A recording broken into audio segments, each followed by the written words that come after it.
Assalamualaikum warahmatullahi wabarakatuh. Waalaikumsalam Waalaikumsalam warahmatullahi warahmatullahi wabarakatuh. wabarakatuh. Alhamdulillahirabbil alamin. Kita di sini masih kembali di Voice Podcast dalam segmen Ngopi Sasi Soma, ngobrol pagi sana sini soal agama. Insya Allah hari ini kita tetap ditemani oleh Ustadz Saifuddin, kemudian saya ditemani oleh teman baru saya, namanya Mas Rijal. Oke, Insya Allah pada pagi hari ini kita akan membahas satu buah isu yang cukup ramai diperbincangkan akhir-akhir ini, yakni mengenai seorang YouTuber yang dia dituduh menggunakan Islam sebagai jalan pintas untuk meraih sebuah popularitas. Nah, mungkin langsung saja ke sebuah pertanyaan ya. Pertanyaan yang pertama kepada Ustaz Saifuddin. Kalau dilihat dari sisi sejarah historis, apakah di zaman dahulu juga ada orang-orang yang seperti Mas YouTuber ini yang mungkin dia masuk Islam tapi ternyata bukan karena menginginkan untuk mempelajari Islam atau mengimani Islam itu sendiri, tapi karena niatan yang lain, mungkin untuk memusuhi Islam dari dalam atau lain sebagainya. Itu gimana? Baik, alhamdulillah. Mungkin terkait dengan tadi walau alam yang mana yang YouTuber yang maksud ya.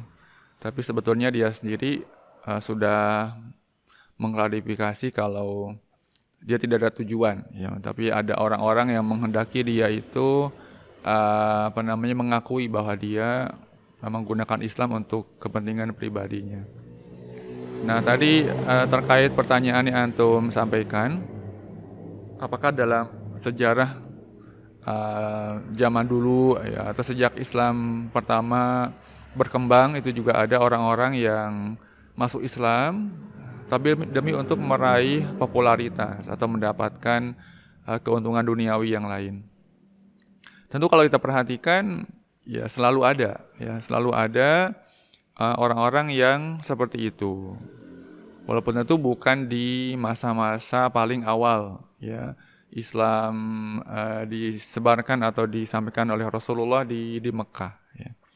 Jadi kalau dalam sejarah itu misalnya munculnya bibit-bibit orang-orang yang tadi masuk Islam tapi tidak dengan kesungguhan ya, kita mengenal seorang tokoh itu Abdullah bin Ubay ya. Seorang tokoh munafik yang dia memang masuk Islam itu demi untuk mendapatkan keuntungan duniawi ya, bukan betul-betul dia masuk Islam untuk menjadi seorang muslim yang baik yang kemudian tunduk patuh kepada Allah dan kepada Rasulullah ya. Dan tentu dalam perkembangan berikutnya ya, semakin Islam atau kaum muslimin mendapatkan kemenangan ya, kemudian menguasai wilayah yang semakin luas, maka orang-orang yang memiliki tipikal seperti Abdullah bin Ubay itu semakin bertambah jumlahnya.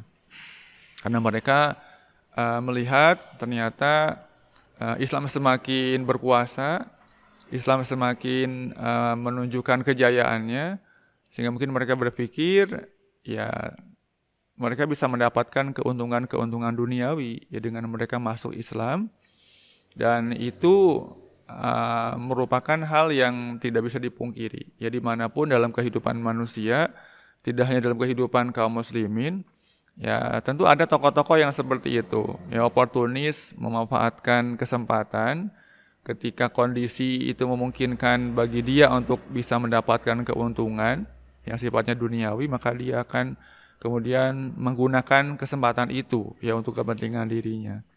Jadi dari masa ke masa orang-orang yang memiliki tipikal tadi memanfaatkan Islam itu pasti ada. Ya, bahkan sampai sekarang pun saya kira hal yang lumrah ya.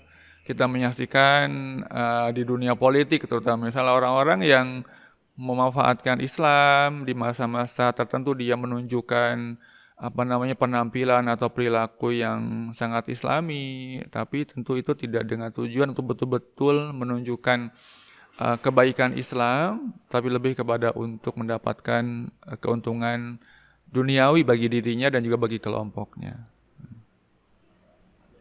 Menanggapi hal itu tadi ya. Sekarang kan banyak yang Ustadz tadi mengatakan banyak yang membawa Islam untuk menjadikan keuntungan pribadi bagi masing-masing. Nah, bagaimana sih tanggapan kita atau bagaimana sih sikap kita menghadapi orang-orang seperti itu. Kita kan juga tidak tahu mana orang yang kasarannya disebut pansos dengan Islam atau tidak. Baik. Jadi kalau kita sebagai seorang muslim sudah punya panduan bahwa kita itu di dalam menilai siapapun, yang kita nilai itu hanya sisi fisiknya saja atau apa yang dia tampakkan, ya apa yang dia tampilkan. Kita tidak boleh menghukumi kondisi hati seseorang. Ya seperti halnya ketika Rasulullah misal bersikap terhadap Abdullah bin Ubay dan orang-orang munafik yang lain di Madinah, ya beliau mensikapi sesuai apa yang mereka tampakkan. Secara zahir mereka adalah muslim, sehingga mereka tetap dihukumi sebagai seorang muslim, ya. Nah, begitupun kita tentu ketika misalnya kita mendengar dasar-dasar bahwa orang tersebut atau siapa yang kita dengar itu berislam hanya untuk kepentingan pribadinya, tapi kita tidak tahu yang sebenarnya. Yang kita tahu ya secara penampilan atau yang dia tampakkan dia seorang muslim, ya sudah kita hukumi seperti apa yang memang dia tampakkan. Ya biarkan nanti Allah yang akan menunjukkan, ya Allah akan menunjukkan kondisi yang sebenarnya yang dia simpan di dalam hatinya. Jadi ini hal yang penting dalam kita berinteraksi. Kita tidak boleh menghukumi orang lain ya dengan apa yang ada dalam hatinya. Karena itu kita tidak tahu. Ya, hanya Allah yang tahu apa yang ada dalam hati setiap hambanya. Jadi kita nggak bisa misal melihat orang yang berbuat baik, kemudian kita bilang, tapi kan hatinya belum tentu. Nah itu nggak boleh. Ya, atau sebaliknya, kita melihat orang yang berbuat maksiat, ya misal orang yang mencuri, ya kan kita nggak tahu hatinya seperti apa, itu nggak boleh, ya sampai kita betul-betul dari tabayun mendapatkan bukti, ya yang menguatkan, ya. Atau misal kita kan punya standar hukum di dalam Islam juga bagaimana untuk menetapkan hukum seseorang yang melakukan kejahatan, ya tapi tidak kemudian tadi berdasarkan dugaan, jangan-jangan hatinya, ya wallahu a'lam. Oke, baik. Berarti memang sangat sulit ya untuk memvonis sebuah perilaku yang ternyata itu adalah sebuah niatan yang dalam hati gitu ya. Jadi walaupun dia memang mungkin memiliki niat yang buruk, tapi jika dia seorang muslim, kita tetap harus menghukuminya, menyikapinya sebagai seorang muslim juga. Ya. Kemudian pertanyaan yang selanjutnya mungkin apa ibroh atau hal yang dapat kita pelajari dari kejadian ini, karena tidak bisa dipungkiri semakin berkembangnya zaman mungkin saja akan lebih banyak orang yang dituduh seperti Mas yang YouTuber itu tadi. Gimana, Kak?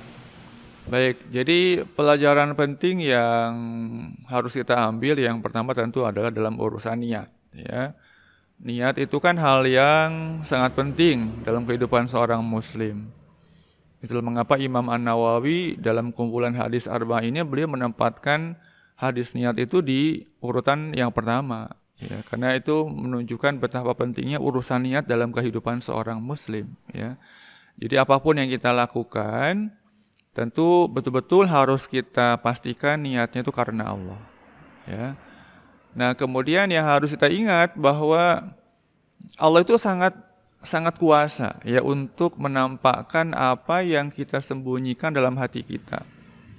Hati misalnya kita tidak perlu repot-repot dengan menghukumi hati seseorang itu seperti apa. Kalaupun memang kita curiga dia melakukan suatu kebaikan tapi hatinya tidak seperti itu, ya serahkan kepada Allah saja.